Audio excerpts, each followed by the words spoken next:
I went to her house and saw this. She said, "We forget this ever happened." Deal. The first time I stepped into Rosemary's house, I knew I was not supposed to see any of it.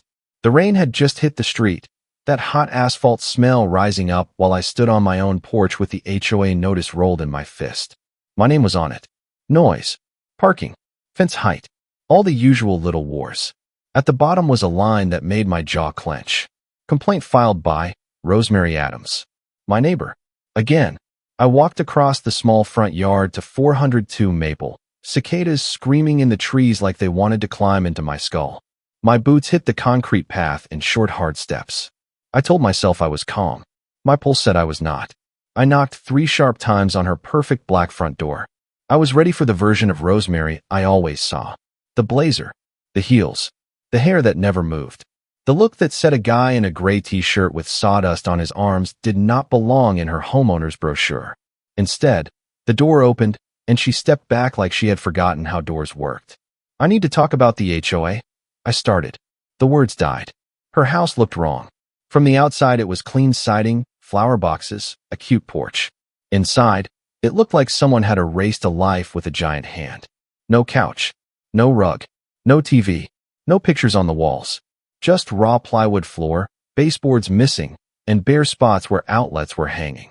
In the middle of the empty living room sat a deflated air mattress. It sagged like an apology. A red bucket sat under a dark stain in the ceiling. The drywall was swollen and heavy. Water dripped in slow, steady drops. Plink, plink. Rosemary stood in front of all that in an oversized t-shirt and gym shorts. No blazer, no armor. Her hair was down in messy waves. Her eyes were wide in a way that did not fit a quiet suburban street. She saw where I was looking. Her gaze jumped to the bucket, then slammed back to my face. Color hit her cheeks like she was caught naked. "We forget this ever happened," she said in a low, fast voice. Deal. The ceiling above us bulged like it was taking one long breath. I let mine out. "Deal," I said. Her shoulders dropped a little. Then another drop hit the bucket. Plink. "But," I added, tipping my chin toward the stain, "your ceiling is going to fall if you keep letting it drink like that." "I have a contractor coming," she said too quick. I did not argue. I just watched the water line spread across the paint. Her mouth pressed thin. "Fine," she said. "I don't. I am handling it." "You're not," I said. My voice came out flat, the same tone I used when a client tried to tell me particle board was hardwood. "That is an upstairs supply leak, not a roof. When this gives, you will get mold and rot. And your friend Samir will smell it from the street." At the mention of our HOA president, her hand tightened around the door edge. Her knuckles went white against the black paint. "This is none of your business, Mr. Gomez," she said. "It's Jake," I said. I raised the rolled HOA notice, then lowered it. "I came here ready to fight about a fence. I can't do that while your house is quietly failing around you." She studied me like she was weighing risk and cost. "If you step inside," she said, "you keep your mouth shut about everything you see. To everyone, including Samir." "Deal," I said again. I stepped over the threshold before she could change her mind. Inside, the air smelled damp and tired. Wet wood, stale paint, silence. I set my small tool bag on the floor and walked under the stain. It had been spreading for at least a week, maybe longer. From my pocket, I pulled a moisture meter. It was muscle memory. I pressed the prongs to the ceiling. The meter beeped and jumped straight into the red. Rosemary's eyes rubbed across the numbers, then away. "Maxed out," I said. "I can't afford a plumber," she snapped. The words had teeth, but her throat moved like they burned. I nodded once like that was a fact I could work with. "Then we do the first thing that costs nothing," I said. "We stop the water." Her jaw clenched. "You're not touching my house," she said. "I am," I said. "I found the utility closet on the first try." These houses were all built from the same plan. The main shutoff was right where it always was. I turned it off, then opened an upstairs tap to bleed the pressure. When I came back, she was still standing in the empty room, arms folded tight across that big t-shirt, like she was holding herself together. "Upstairs bath?" I asked. She gave one stiff nod. I took my flashlight and climbed the stairs. Up there, the house felt even more empty. No bed frame, no dresser, just stacked boxes and bare bulbs. I listened. Under the street noise and the faint hum of a neighbor's AC, I heard it. A soft hiss behind tile. The sound of a small leak trying not to be noticed. I pulled the little access panel behind the shower handle and shined my light in. Copper pipes. Green bloom around a pinhole spray. Water had been misting the cavity every time she turned that shower on. I did not say I told you so.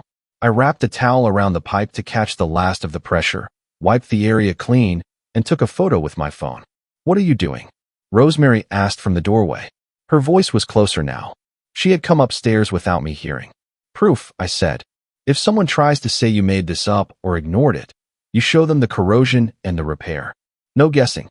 No arguing. Her shoulders lifted and felt like someone had dropped bricks on them. I rolled out my tool pouch on her bare floor like a surgeon laying out blades. Pipe cutter. Emery cloth.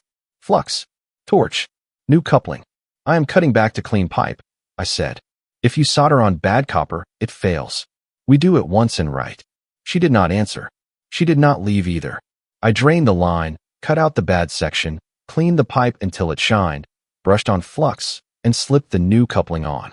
I lit the torch. The blue flame hissed. Her breath hitched once at the sound. I fed solder to the joint until it flashed and flowed silver around the seam. When it cooled, the ring was smooth and bright. Turn the main back on, I called. Her hand hovered over the valve downstairs for a second. Then she turned it. I watched the joint. 1 second. 5. 10. No drip. Okay, I said. Some of the tightness left my shoulders. When I turned, she was watching my face, not the pipe. She let out a breath like it had been stuck in her chest all week. Back downstairs, I looked at the sagging ceiling again. This comes down today, I said. I don't have the money, she started. I didn't ask for money, I said. I pointed out the front window toward my own driveway. I've got leftover drywall from a job, I said. Joint compound. Screws. I can patch it. You withdraw the fence complaint. She stared at me, eyes sharp. You make it sound easy, she said. It's not easy, I said. It's just possible. I ran the stud finder, marked the joists, and cut a clean rectangle around the worst of the sag. Wet drywall fell in heavy chunks into the contractor bag I held. The bucket below caught a last thin line of water. I checked the joists with an awl. Damp but firm. If they had been soft, this would not have been a patch. It would have been a rebuild. I set a fan in the open bay, aimed it up. Overnight, I said. Dry first. Patch after. Paint last. Rosemary nodded, small and tight. At the threshold, something stayed stuck in my chest. Why no furniture? I asked. Her eyes flashed, then cooled. She bent down and picked up a manila envelope off the bare plywood. It sagged in her hand like it was heavier than paper. The divorce orders froze my accounts, she said. Temporary, they call it. She took a few sheets out and held them up so I could see the court stamp and bank letterhead. Her fingers had creased the edges from holding them so hard. He got the liquid assets, she said. I got the house and the debt. I am supposed to fix this place and sell it. That is how I survive this. And right now you can't even buy a faucet, I said. Her throat moved. She put the papers back in the envelope like they were sharp. For the first time since I had known her, Rosemary Adams did not look like the woman who wrote complaints to the HOA for sport.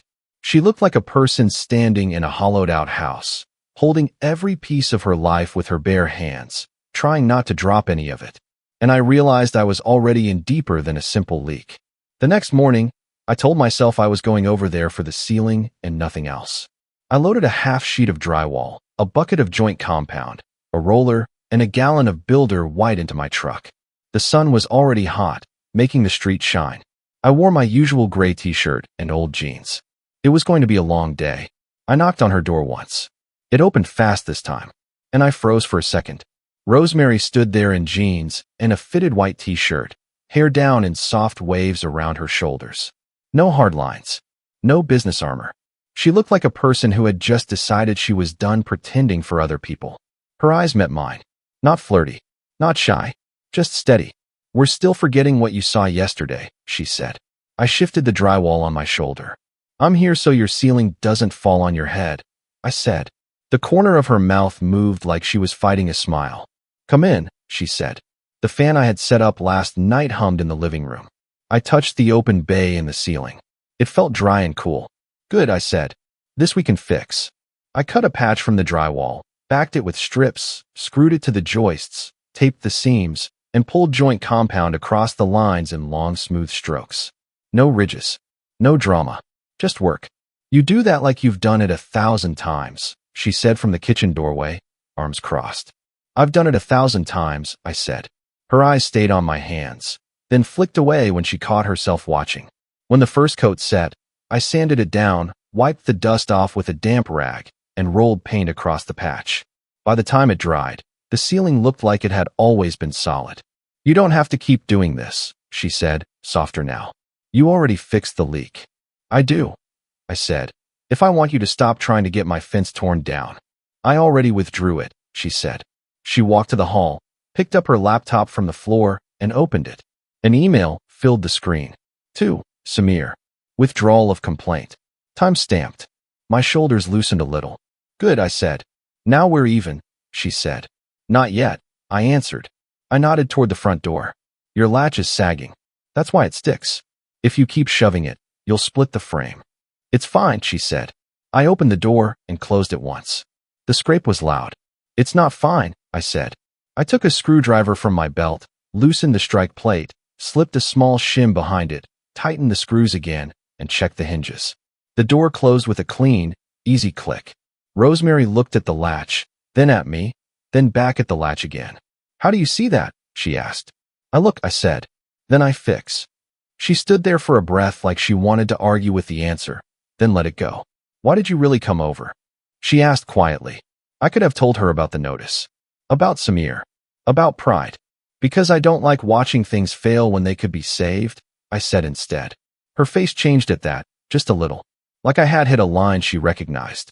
She bent down and picked up the manila envelope again. This time, she pulled out a different page and held it by the edge. It's not just the house, she said. My accounts are frozen. My cards. My business line. Everything. The paper had a company logo I knew from city jobs. Hawthorne Collective. The subject line was clear. Offer to acquire Adam's studio name and portfolio rights. They want to buy my name, she said. My brand. My work. Cheap. Why print it? I asked. Because I don't trust anything digital right now, she said. And because I want to remember what it feels like to be insulted. You said no. I said. Her chin lifted. I said no, she repeated. I'm not selling my name like it's an old chair. Silence filled the empty room. The cicadas outside buzzed so loud it almost felt like static. I nodded once. I'm done for today, I said. Leave the fan running. And do not let anyone open that ceiling bay unless they have real paperwork and a license. Her eyes narrowed. You're giving me rules now? She asked.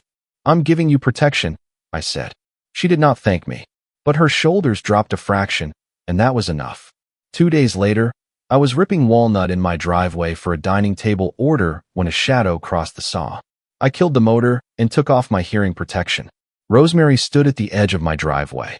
Her hair was pulled back, not tight, just enough to keep it off her face. She held a sealed envelope in one hand. For you, she said. I wiped my hands on my apron and took it. Inside was a printed copy of her email thread with the HOA and Samir's short reply confirming the complaint was withdrawn. I looked up. Thank you, I said. Her shoulders eased like that word mattered to her more than she wanted to admit. Also, she said, I need a paid favor. I raised a brow. Paid, she repeated. Design work, not charity. She pulled a folded sketch from her back pocket and spread it open. It was a clean drawing of a gate and archway, the entrance to the community garden. Strong lines. Balanced. Professional. I could see her eye in it. Samir is calling an emergency meeting tonight, she said. He says my old complaint about your fence was the first issue. Now he's going after my oak tree. Says it's a hazard. Wants a fine and removal. An oak? I asked. He wants leverage, she said. On me. And on you. Her fingers pinched the paper a little tighter. You fixed his gazebo last year, she said. He listens to you. He doesn't listen to me. I need you there. What do I get? I asked. She did not blink. I fix your backyard drainage, she said. I saw the runoff line. Every storm turns your side yard into a pond. You know it. I know it. I stared at her. Her mouth curved by a millimeter. I noticed things too, she said. The cicadas screamed. Sawdust clung to the sweat on my arms. The meeting is at 7? I asked. She nodded. I'll be there, I said. The community center always smelled like coffee and old carpet. The lights were too bright. The chairs were too hard. The HOA board sat at a folding table like they were the Supreme Court. Samir sat in the middle with his clipboard, hair perfect, smile tight. He talked about neighborhood standards and liability, like he cared more about safety than control. Item 3, he said. The Adams oak. He pulled up a photo of the big oak by the sidewalk in front of Rosemary's house. Tall, wide, deep roots. This tree drops acorns, clogs the sidewalk, and has created a crack in the concrete, Samir said. It is a hazard. I recommend removal and a fine.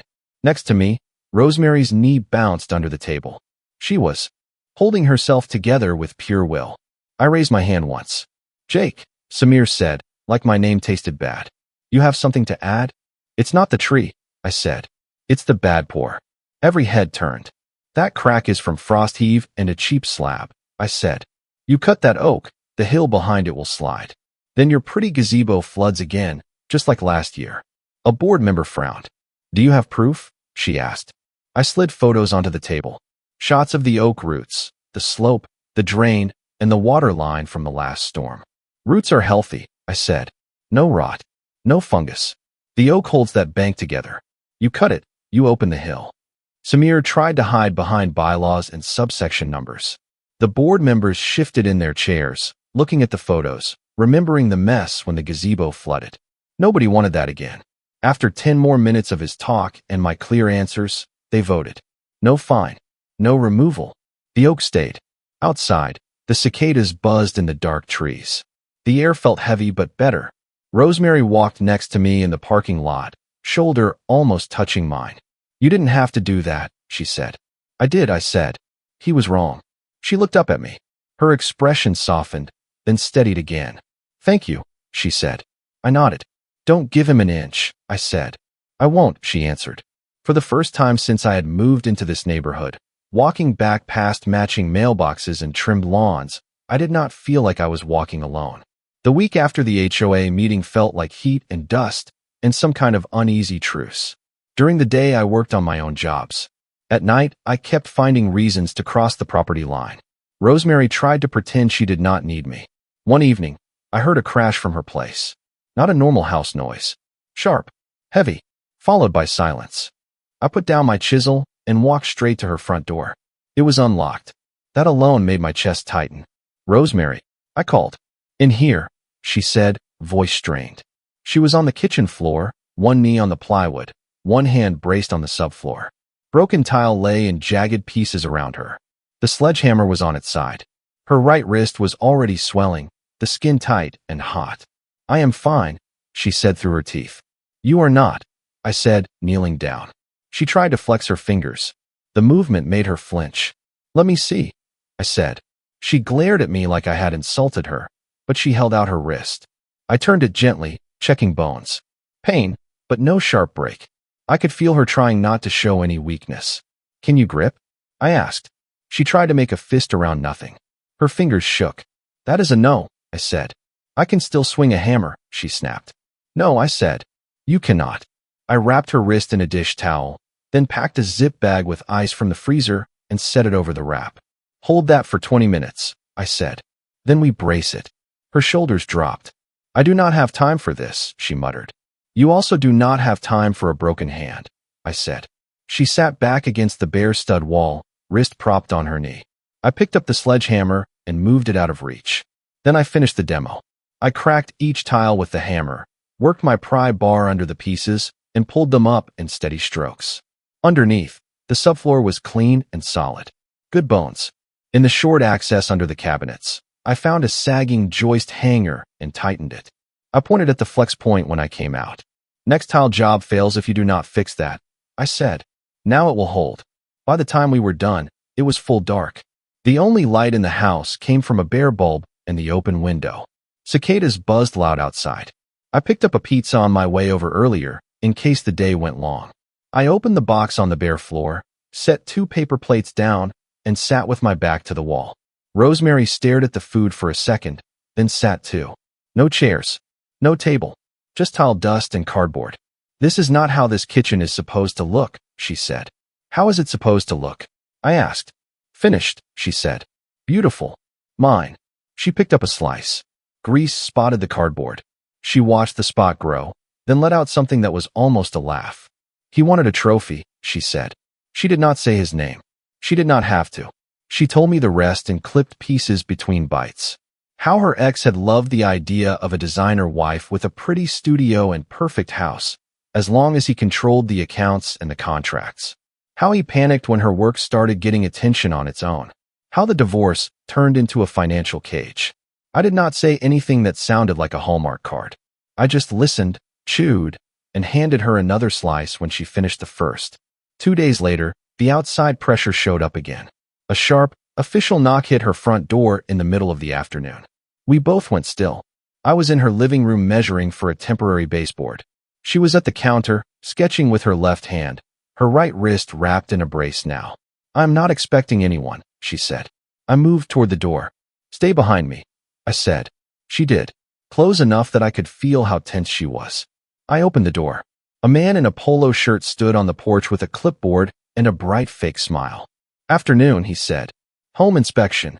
"That is not scheduled," Rosemary said from behind me. "Complaint-driven," he replied. "County protocol." I did not look at her. I watched him. "Show the notice," I said. He blinked. "Excuse me." "Official notice," I said. "Case number." "Stamp." "Officer name." "Show it." He flipped the clipboard around. The paper on it looked like a form you could download and fill yourself. No seal. No case number. No. Signing officer.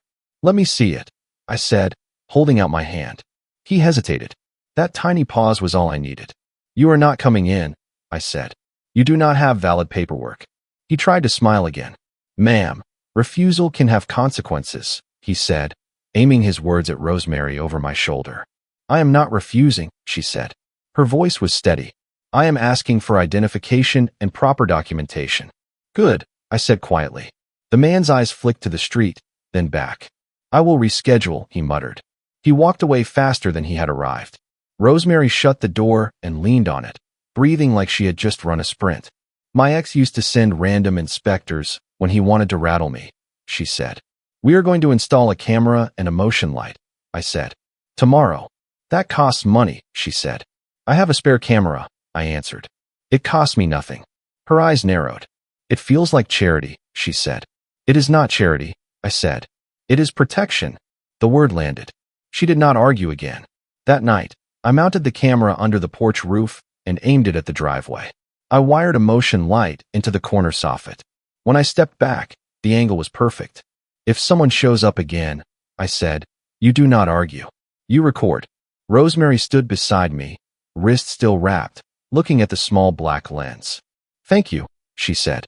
"Stay smart," I said. The next day, I walked over with 2 small scraps of wood under my arm.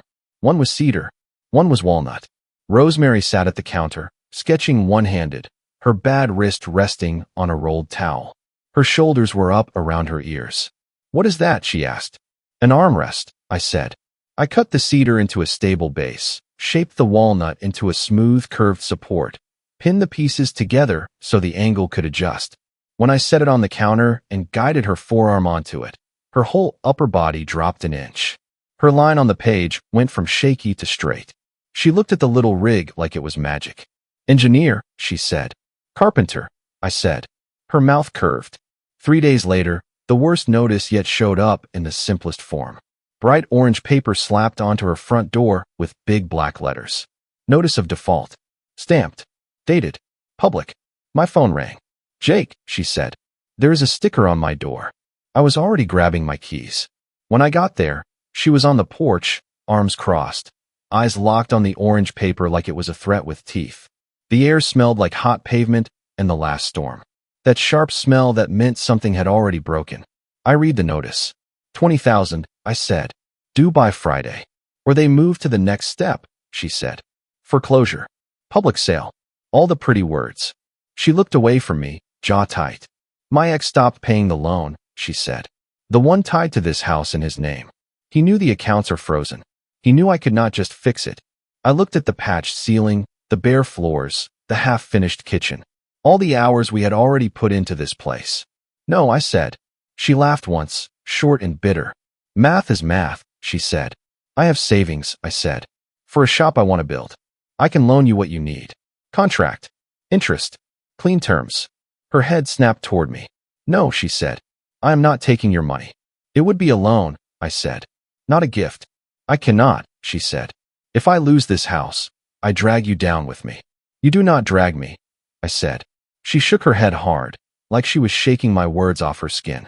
I will find another way, she said. She stepped back toward the door. Rosemary, I said. She put her hand flat on the door, like she was pushing the whole world out. Why are you even here? She asked quietly. This is not your fight. I held her gaze. I am here because I do not like bullies, I said. And because Samir is going to use that paper like a weapon on you and on me. Her breath hitched. Her hand lifted, touched my jaw once, firm, then dropped. The touch was not an accident. It felt like a goodbye she did not want to say out loud. Before I could say anything else, she turned the deadbolt. The door closed. The lock clicked. For 3 days, she did not answer when I knocked. Her car left once late at night. Came back hours later. The kitchen lights stayed off. No hammer noise. No fan. On the 3rd morning, I saw an overnight envelope on her porch with a logo I recognized even from across the street. Hawthorne Collective. By Friday, I knew something was going to break. I just did not know which way it would go. Friday morning, I knew something was wrong before I reached the sidewalk. Voices carried down the street. Not normal neighbor talk. Sharper. Wet tires hissed past on the road after last night's rain. I stepped out of my driveway and saw them. Samir was walking up Rosemary's front path with his clipboard held like a badge of honor. Looks abandoned. Maybe she has fled. Maybe someone else moved in. My jaw tightened. The volunteer behind him puffed up like a bird. The officer looked between us. Do you have proof of unlawful entry? He asked Samir. Samir opened his mouth, then shut it. His eyes flicked to the window, to the orange paper, back to the officer. The deadbolt turned. The front door opened. Rosemary stepped out onto the porch. She looked tired, dark circles under her eyes, hair loose, but her back was straight. She wore jeans and a simple shirt, and she held a slim black portfolio in both hands like a shield she had chosen. Samir smiled wider. Miss Adams, we need to clarify. No, she said. One word. Flat. Clean. She walked past him and stopped in front of the officer. Officer, she said, and opened the portfolio. Inside were neat stacks of paper. She handed them over. That is the notice of default, she said. That is the wire confirmation. That is the cashier's check receipt. And that is the bank letter acknowledging cure of the loan. The officer scanned the top page, flipped to the next, then to the bank letter with its logo and stamped date. His posture changed. This appears valid, he said. Samir's smile slipped. That doesn't mean. The officer lifted a hand. Mr. Smith, he said, if the default is cured, you have no grounds to claim unlawful occupancy. This is a civil issue. Any continued harassment could itself become a problem for you. Samir went red. I was protecting the neighborhood, he said. I took one small step forward and aimed my words at the officer, not at Samir. Please note, I said, that Mr. Smith initiated this call based on rumor, not evidence, and that he used an orange notice on a woman's door as an excuse to involve the police. The officer nodded and wrote something in his notebook. He handed the paperwork back to Rosemary. You're good, ma'am, he said. Keep these documents somewhere safe. If anyone comes back or tries this again, call us. I will, she said. Her voice was steady. The officer left. The volunteer followed, suddenly quieter. Samir stayed 1 second longer, trying to scrape together pride. Rosemary turned her head just enough to look at him. Get off my property, she said. Samir's eyes darted to me. He wanted me to jump in, to give him something to call aggression. I didn't move. I just stood there. Solid. Present. He backed away and marched down the walkway, shoulders tight. When the cruiser turned the corner and the street went quiet, I finally let my shoulders drop an inch. I turned to Rosemary. How? I asked. She looked down at the portfolio in her hands like it weighed more than paper. Then she met my eyes. I called Hawthorne, she said. The words hit like a hammer. I saw the email in my mind. The offer to buy her studio name and portfolio. The way she had folded the printout like it was an insult. They still wanted it, she said. My brand. My portfolio rights. My name. Cheap. Her jaw tightened. And you still did it, I said. I did, she said. Her voice did not shake. Because pride does not keep a roof. Because if Samir gets a foreclosure in this neighborhood, He owns the story about me. Because my ex would enjoy every second of that. She took a breath. I did not disappear for 3 days to punish you, she added. I disappeared because if you put money in my hand, I would have taken it and hated myself for the rest of my life. I needed to do this with my own hands, even if it cost the thing I built. I stood there on the porch, close enough to see a faint smudge of paint on her thumb and the tired lines at the corners of her eyes. You sacrificed the thing you were proud of, I thought, and you did it standing up. You sacrificed your old name, I said. Your old safety. I sacrificed the version of me that thought pride was the only safety, she answered. My hand found her waist. Just my fingers resting there, careful, steady. I respect that, I said. Her eyes softened, then sharpened again with something like regret. I am sorry I locked you out, she said. You were choosing yourself, I said. I would rather you do that and come back than let someone else choose for you. She exhaled slowly like she had been braced for anger and gotten something else. Then she lifted her chin. But my kitchen still needs tile, she said. And I still cannot pay a contractor. A small laugh caught in my chest. I know a guy, I said. She looked up at me through her lashes. It wasn't coy. It was honest and a little hopeful. Does he work for pizza? She asked. He does, I said. And maybe, she added, her voice dropping a notch, for other things. I did not grin like a teenager. I kept my voice steady. If you ask for them, I said. Her eyes warmed. Good, she said. Then we need grout. The next weeks move the way real life does when you are actually building something. Slow. Specific. Earned. We finished the kitchen right. Thin set mixed to the right texture. Trowel lines even.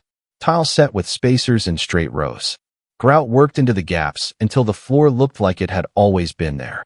Her wrist healed enough for light work. I still kept the little arm support on the counter. She still used it when she drew late into the night. She designed a new logo for a new studio. Not Adam's studio. Something cleaner. Something that did not belong to her ex or her old contracts. A name that still held her, without letting anyone else hold it. The house filled in small, solid steps. A used table she stripped and refinished. Shelves I built from leftover oak and walnut. A lamp her sister sent from out of town. Every piece was chosen. Nothing felt like a stage set anymore. When the living room needed a sofa and she refused to buy something flimsy, I built one. Walnut frame, clean arms, strong joints, webbing that would hold more than one lifetime of weight. The day I carried it across the hedge and into her living room, sawdust clung to my shirt. The cicadas screamed in the trees again, same as the first day, like they had been there watching the whole time. I set the sofa in place against the new baseboards. Golden light from the front window slid across the wood. Rosemary ran her hand along the arm, slow, testing the smoothness and the strength. It's beautiful, she said. It's solid, I said. It will not complain if life gets heavy. She smiled at that. A real one. She reached into her back pocket and pulled out a single brass key on a simple ring. I am not selling it, she said. For a second, I thought she meant the sofa. Then I saw the way she was looking around the room. The house, she said. I am not flipping it. I am keeping it. I am starting my new studio in the spare room. Small jobs. Clean contracts. No one else signing my checks. She took my hand and turned it palm up. The key was warm when she set it there. And I want you to have this, she said. I looked at the key, then at her. Rosemary, I said. I live next door. I know, she said. But I do not want a fence between us anymore. Not out there. Not in here. Her eyes did not drop. She was standing there fully, not hiding, not trying to sell a version of herself. I want you to come and go, she said. Not like a contractor. Like you belong. I want, she swallowed once. I want us. The word hung in the air between us. Simple. Huge. I closed my fingers around the key. It felt heavier than the metal it was made from. She searched my face. Deal, she asked. I stepped in, one hand sliding to the small of her back, pulling her in so there was no space for doubt. I paused for half a second, just long enough to see the yes in her eyes. Then I kissed her. Her hand came up to my chest, fingers curling in my shirt, pulling me closer. The kiss was not careful, and it was not desperate. It was clean and certain, like opening a door you know you want to walk through. When we finally broke apart, her forehead rested against mine, our breaths still tangled. Deal, I said. Later, when the sun dropped and the cicadas got louder, We sat on the sofa I had built, in the house she had chosen to keep, with a future neither of us could have drawn on paper. She rested her head on my shoulder. Her hand lay open on my chest, right over the place where she had put the key in my palm. I used to think love was about fixing someone. Now I know it is more like building a house together. You bring your own tools and scars. You spot each other's leaks. You stand in the mess while the old ceiling comes down. You fight off the people who want to tear it apart. And in the middle of all that, you look at each other and say, we forget what tried to break us. But we don't forget who stood here with us when it did. If this story stays with your heart, don't forget to like, subscribe, and share it with your friends. Thank you.